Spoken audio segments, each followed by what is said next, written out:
உலகிலேயே மிகப்பெரிய பணக்காரர் ஒருவர் தன் மகன் பள்ளிக்கு செல்லும் போதெல்லாம் ஒரு சில காசுகளை கொடுத்து அனுப்புவது வழக்கமாக இருப்பார். இவர் செல்லும் வழிகளை எல்லாம் கஷ்டப்படும் மக்களுக்கு காசுகளை கொடுத்து உதவுவதும் வழக்கமாக இருந்தது. அவன் மகன் தனக்கு கொடுக்கின்ற காசுகளை அப்பாவுக்கு தெரியாமல் சேமித்து வைக்கிறான். அப்பாவும் செல்லும் வழி எங்கும் பணத்தை வாரி வாரி கொடுத்து விடுகிறார். அவருடைய ஒரு சில கம்பெனிகள் நஷ்டமாகி கொண்டு வருகின்றன.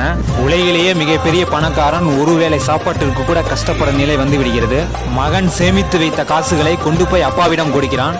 அப்போது அந்த பணக்காரன் ஒரு விஷயம் நன்றாக புரிந்து கொள்கிறார். தனக்கு மிஞ்சியதுதான் தானமும் தர்மமும் என்ற பழமொழிக்கு ஏற்ப தனக்கு தேவையான பணத்தை சேமிக்க தவறிவிட்ட பணக்காரன் சேமிப்பு என்பது தன் மகன் நன்றாக கற்றுக் கொடுத்து விட்டான் என்று புரிந்து கொண்ட பணக்காரன் ஆனால் நடந்தது என்ன என்பது தெரியுமா?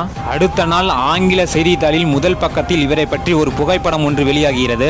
இதை பார்த்த கோடிக்கணக்கான மக்கள் அவர் பிறருக்கு செய்த உதவி அவருக்கே தேடி மீண்டும் வந்து விடுகிறது. அவர் மீண்டும் பணக்காரனாக மாறிவிடுகிறார். காரணம் என்னவென்று